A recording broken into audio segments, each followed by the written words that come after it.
Bharatiya Janata party ने ठहरे हुए पानी में पत्थर मारकर बिहार की सियासत में तूफान ला दिया है। नीतीश कुमार के लिए बीजेपी ने नो एंट्री का बोर्ड लगा दिया और बयानों के तीर चलने लगे। हम लोग तो सवाल ही नहीं पैदा होता है, मर जाना कबूल है, उनके साथ जाना हमको कभी कबूल नहीं है। ये अच्छी तरह जान लीजिए, समझ लीजिए, सब बोगस बात है। काहे के लिए बोल रहा है? इतना हिम्मत करके फिर मेहनत करके लाला करके हमको किया, क्या क्या कर दिया था? बिना मतलब का इनके पिताजी पर सब पर केस फेस करके क्या कर दिया था? अब बिना मतलब का हमको ही करके, और उसके बाद फिर जो हम लोग खत्म किए, तब फिर कुछ करने के चक्कर में कि इन लोगों को कैसे इधर से उधर करे, यही सब चक्कर में, समझ गए ना? इन लोगों को नुकसान है बिना मतलब का, हम कोई चीज के ये नहीं है।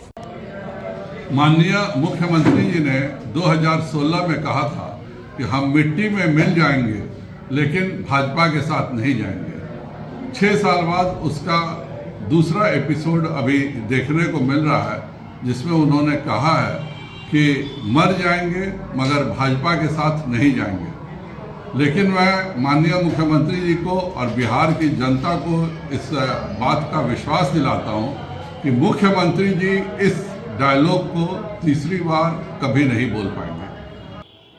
देखिए, मैंने शुरू से कहा और मुख्यमंत्री जी ने भी कहा कि 14 वाले 24 में नहीं आएंगे। जो भी समान विचारधारा वाले दल हैं या नेता हैं, देश भर में सब लोग लामबंद हैं। देश जन सरकार से चलेगा, भय से नहीं चलेगा।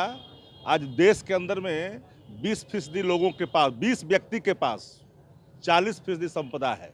उसके खिलाफ शंखनाद हो चुका है कई रूपों में। हमारे पुरखे जो समाजवादी पुरखे हैं, उन्होंने जो पहले जिन चीज़ों को स्थापित किया था, वो धीरे धीरे उसकी रफ्तार इतनी ज़्यादा तेज होते जा रही है कि आज स्वाभाविक तौर पर सब लोग उसी रास्ते को अख्तियार कर करके अधिनायक बात को समाप्त करेंगे। भारतीय जनता पार्टी के अंदर जो बौखलाहट है, बेचैनी है, क्योंकि उनको पता है कि ज़मीनी हकीकत क्या है। तो ज़मीनी हकीकत जो जानेगा तो बौखलाहट तो होगा। नीतीश कुमार अब आप लोग को डर नहीं दिखा पाएंगे? नीतीश जी और महागठबंधन के सभी घटक दलों का जो संबंध है नैसर्गिक है। इसको आप दूसरे चश्मे से नहीं देख सकते हैं। ये समाजवादी एका है, इसको खंड खंड में देखने की कोशिश भी नहीं करनी चाहिए, क्योंकि ये सभी लोग फिरका परस्त ताकतों के खिलाफ शंखनाद किए हैं। केंद्र की राजनीति में जाएंगे नीतीश कुमार?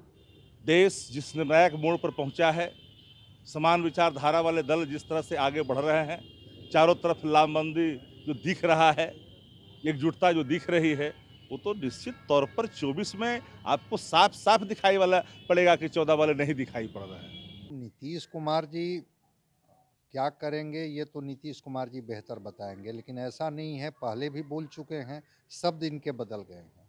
मिट्टी में मिल जाएंगे, बीजेपी के साथ नहीं जाएंगे। आज कह रहे हैं कि मर जाएंगे, बीजेपी में नहीं जाएंगे। लेकिन खैर, अच्छी बात है, इस स्टैंड को ये मेंटेन रखें, कायम रखें, तो राजनीति में एक सकारात्मक मैसेज जाएगा। जहाँ तक बीजेपी का सवाल है, तो बीजेपी ने तो बड़ी स्पष्टता से विनोद तावड़े, उसकी कार्यकारिणी की बैठक थी और अपने लोगों को वो मैसेज दे दी। चूँकि बीजेपी मैसेज अपने कार्यकर्ताओं को देने की कोशिश कर रही थी कि अगर आप अपनी ज़मीन को उर्वर कर रहे हैं, कोई क्षेत्र को आप समृद्ध कर रहे हैं, उसको सिंचित कर रहे हैं, तो ऐसा नहीं कि फिर हम कोई अलायंस में जाएंगे और फिर वो सीटें अलायंस को चली जाएगी। एक मैसेज देने की कोशिश तो ये कर रहे हैं। दूसरी तरफ चिराग अगर इनके साथ हैं और नीतीश कुमार के धूर विरोधी हैं, तो ये चिराग पासवान को भी मैसेज देने की कोशिश कर रहे हैं कि अब बीजेपी कोई ऐसा निर्णय नहीं लेने जा रही है कि हम नीतीश कुमार जी के साथ चले जाएंगे और आपको मैं छोड़ दूंगा कि भाई आपका निर्णय है, आप क्या करेंगे, उनके साथ रहेंगे, किसके साथ रहेंगे। उपेंद्र कुशवाहा जी जो बगावती तेवर अपनाए हुए हैं, कल हो सकता है कि उपेंद्र कुशवाहा जी इनके साथ आ जाएं। उपेंद्र कुशवाहा जी को भी ये मैसेज देने की कोशिश कर रहे हैं कि बीजेपी के साथ अगर आप आएंगे तो बीजेपी आपको सम्मान भी देगी, और बीजेपी जहां से जिनको तोड़ करके लाएंगे वो यहाँ सुरक्षित रहेंगे। फिर हम नीतीश कुमार जी के साथ नहीं जा रहे हैं। तो उपेंद्र कुशवाहा जी को भी मैसेज दे रहे हैं। और भी जो छोटे दल, मुकेश सहनी से लेकर के और भी लोग जो इनके प्रति थोड़ी रुचि दिखा रहे हैं, उनको भी आश्वस्त कर रहे हैं।